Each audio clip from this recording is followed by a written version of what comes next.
अस्सलाम वालेकुम व्यूवर्स। आज 23 मार्च यौम पाकिस्तान मनाया जा रहा है।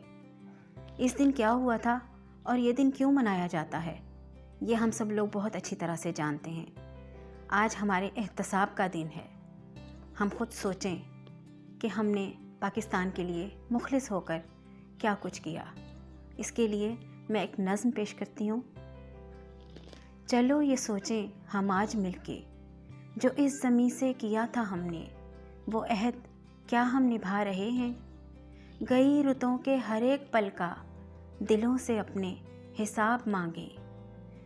दिया है क्या इस वतन को हमने, ये आज खुद से जवाब मांगे।